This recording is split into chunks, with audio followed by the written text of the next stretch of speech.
My name's Adrian Lucas. I'm an old boy of Southend High School for Boys. I was here from 1972 to 1979 and in Tuscany, which of course will be important news to quite a few people and probably not to 3/4 of the school. Since leaving school, I have been organist at various cathedrals around the country and was organ scholar at St John's College, Cambridge. I've had a career in music, left the cathedral world directly in 2011, set up my own recording business. I'm now head of choral studies for the Royal School of Church Music, and I'm a freelance musician, conductor of the City of Birmingham Choir. Do all sorts of things, examine all around the world for ABRSM, the exam board. And in addition, just to keep my life nice and busy, I have a private pilot's license and enjoy flying. So when I was at the school, the head of music was Mike Crabb, who I've kept in contact with over the years. And also we had Ingrid Grimes teaching music here. So obviously I learnt a huge amount through working with them and various other groups around Southend as well. Used to play in the Southend Youth Orchestra, which Gerald Usher was directing at the time. And really one of the most important fundamental things really for me was that this instrument, this organ, was very much part of my life. I mean, I was in here early every morning before school and usually during break time, lunchtime and after school as well. And it was, you know, an organ like this is not an instrument that you tend to have at home, so actually getting access to something to be able to practice on was great.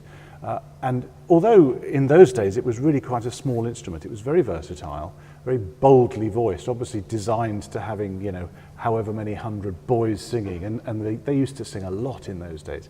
So it was a really big sound, and you could do an awful lot of music on it, and that really was my footing for moving on from here and going on to do other things. So in my gap year when I left school, although I was originally intending to work at Marks and Spencer's for my whole gap year, I had a phone call from Salisbury Cathedral and they got me to go down in the January of that year, and I played every single sung service in the cathedral, so that was what, 7 or 8 services a week through the 13 weeks of that term, which really set me up for just getting through loads and loads of music.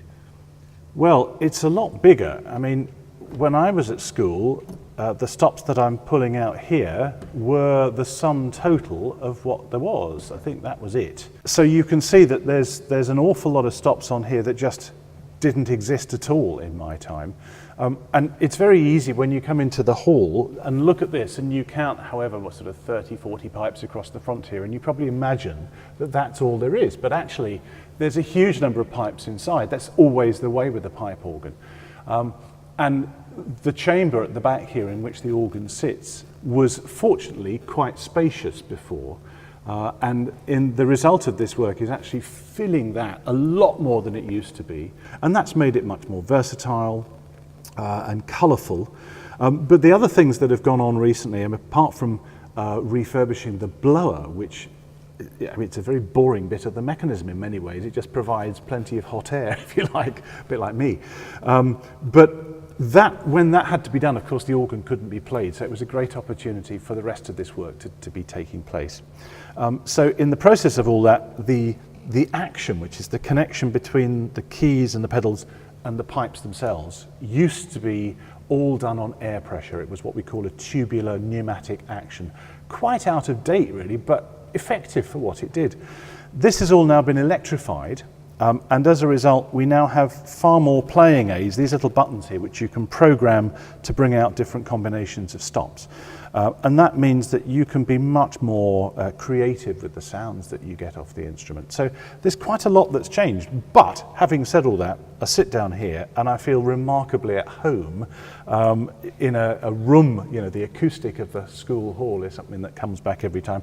Although I seem to remember it used to smell much more of that sort of intense polish smell than it does these days. What I've tried to do today is to choose some repertoire that really gets around the colours of the organ, particularly the colours that didn't used to exist before. And in doing that, we've taken music from different countries, different eras of music making in order to show the organ off at its very best. So we've got some early English music, we've got some Bach, inevitably, because Bach is really the doyen of the organ world. We've got some French music, some lovely expressive, colourful singing tones, and we've got some really big, bold sounds for which the organ at Southend Boys is renowned. You know, it's always had that big, meaty sort of sound to it, which is very exciting to play.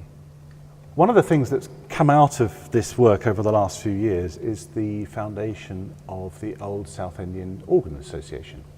And I'm delighted to be president of that group because I feel it's very important that this, which is so much part of school life, you know, school assemblies, singing hymns and a bit of organ music, you know, it's very much where I came from, and I hope that it's as much part of school life today as it was in my day. So the foundation of the Organ Society has been absolutely critical in terms of getting the organ working again, expanding it and doing all this work to increase its playability and the sort of sound that it makes. And in the course of the last few years, that society has raised no less than £50,000, some 40,000 of which has been spent on the works so far. So that means that there's a little bit of a pool for ongoing work, which of course is important. An organ like this has to be tuned quite regularly, quite apart from anything else. And you know, in these days where money is hard to come by in education generally, it's fantastic that an instrument like this can be preserved by clearly the enthusiasm of people who've experienced this as part of their school days.